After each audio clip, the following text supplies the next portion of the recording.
weekend, and indeed it's Phil Atkinson who has taken victory. Good news for the Aubigny house system, because he's got the maximum points. Dan Jackson second, Glenn English third, and then Michael Russell took the victory in the Sheen Trophy with the Norton Manx Commando ahead of Graham Higgler. They had a good battle all the way through. Ian Bain, Jeffrey Vermeulen, Grant Goodings, Mark Linton and Jamie O'Brien completed the top 10.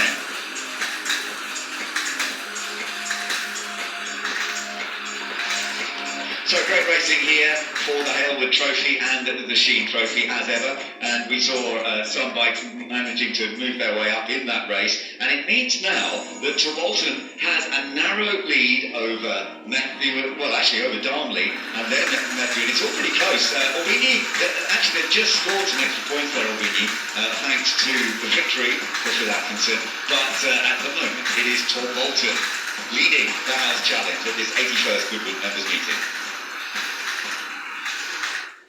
So we're looking forward to the sidecars coming out in just a moment. This is going to be the battle between the sidecars to see who can set the best single lap pace. Let's find out a little bit more about what it is to ride with sidecars with competitors Tim Reeves and Mark Wilkes.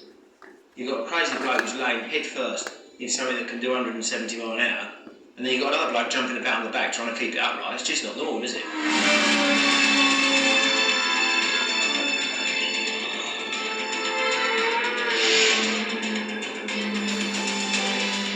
I'm Tim Reeves. I'm 8 times world champion, 6 times British champion, Ireland TT winner, 4 times Southern 100 champion, and yeah, I've been racing for nearly 30 years. I'm Mark Wilkes, Tim's current passenger, and not quite got as much on me about as that, unfortunately.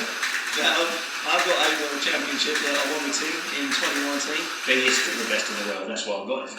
It's an LCR chassis, which is Swiss built. It's powered by a Yamaha R6 engine. This is my Isle of Man TT bike. It's a fully tuned engine. That's that the regulations allow you. And obviously 600cc, you can do whatever you like. So it's putting out maybe 140 horsepower. It weighs 210 kilos maybe. The bikes we'll be using then will be aluminium monocoque. They're a little bit longer than this. They would be similar weight, 210, 215 kilos. 130 horsepower, and you would lap the circuit probably 4 seconds faster on that design of chassis than this. The World Championship bike, the engineering's fantastic, and then they're a lot more precise. You've got a bigger scope for adjustment.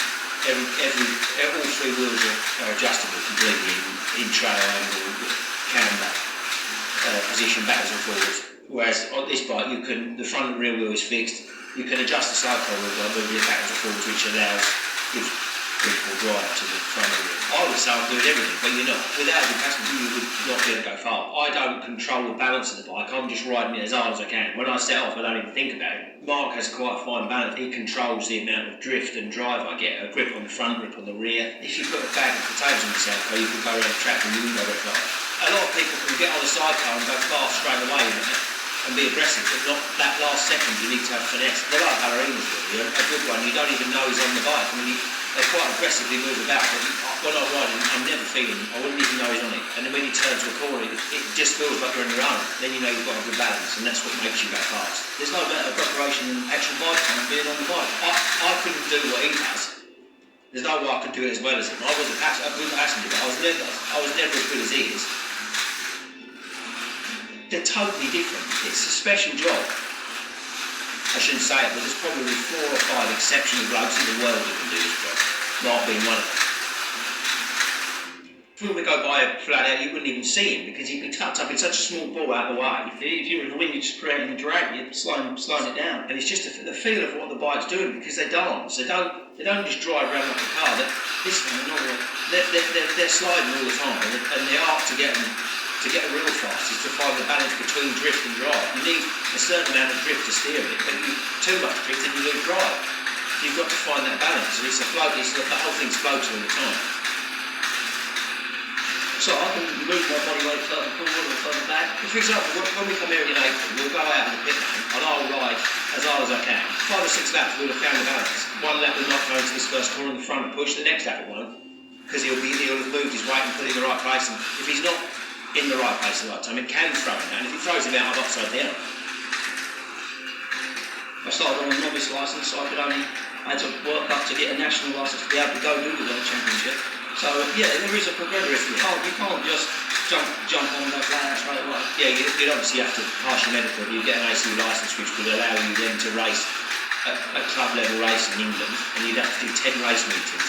It would accept, at 3 different circuits. Then you would move up a level until you get your national licence. Anyone could go out and buy a World Championship bike like mine and ride it. Yeah, even without a driving licence. You don't even need a road bike licence to race one. I was born into it. My father was a cyclist, and the day I was born, he dropped a note at hospital and went off racing. It was in my blood, but then once you take part in it, it's, in my opinion, it's the only form of motorsport you can share with someone. You don't, it doesn't matter what you do on it. You could be the best sort of biker rider in the world, and then he'll go out on the track and he'll come in and have the best race of his life, but it doesn't matter what he tells him, he can't share that experience. With this sport, you do the same ridiculous things sometimes, and you come in and you're like, oh, what about that? And you've got a bond because you've just done the same thing you've done.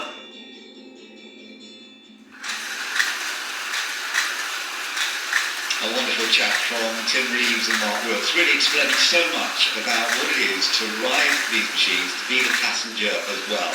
And we are very much looking forward to seeing them come back out on track, James. I mean, you have passengered on a sidecar, even though you're a two-wheel racer yourself, much more so, but you have on one occasion acted as the passenger. You know it's not all straightforward, not easy, is it? And we've seen that this weekend at Goodwood, how much they throw themselves over the sidecar. Yeah, it really is fascinating. It's so lovely to see them here. It's not something that we've seen before, and also this latest, sort of carnation of the bikes. These 600cc really trick motorcycles. They've got 170 miles an hour, and you watch how busy that passenger gets. How he's keeping the wheel down, moving his weight to keep it gripped in, moving forward, backwards, left, right. It really is fascinating to grab on these tiny little holes, and also how much the cycles move. And they've got these big car-like tyres. They're sort of this funny mix between a car and a bike in many ways. They've evolved so much from a motorcycle with a little bolted-on sidecar.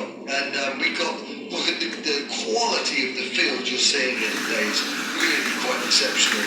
Whether it's Tim Reeves, we've just spoken with, an 8-time world champion. We've got the current double champion in Tom Ellis and Emmanuel Clement.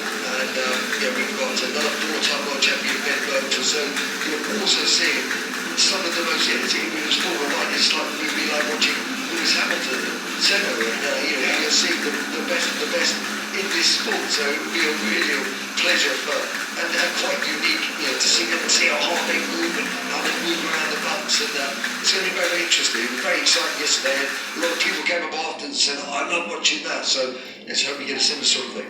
And it's very interesting hearing as well in that last little chat we were hearing from Tim Reeves about the cooperation between the two, the working together, being able to talk about it afterwards. I mentioned yesterday that the motorsport writer, author Dennis Jenkinson, who actually started out in his career as a passenger to Eric Oliver on sidecars back in 1949 when Eric took the first of 4 World Championship sidecar titles. We are celebrating 75 years. That's 1949. We're celebrating the 75 years of sidecar World Championship by doing exactly what we're doing today here at Goodwood. That's what this is all about. So you go back to that year when Eric Oliver won with Dennis Jenkinson alongside, and talking about partnerships, because what Dennis then went on was to be navigator for Sterling Moss in 1955. Mille for victory with the innovative case notes that he had. So he worked as a passenger in both a sidecar and in a racing car, and then he wrote the most amazing stuff about racing all the way through his life. So that's Dennis Jenkinson. Yeah, very much so, and what the experience he gave him. So it's going to be quite interesting this. So we had that yesterday. Just to give you an idea of time, the fastest time, remember they did an out lap to get warmed up, a flying lap to attack, and then an in lap, and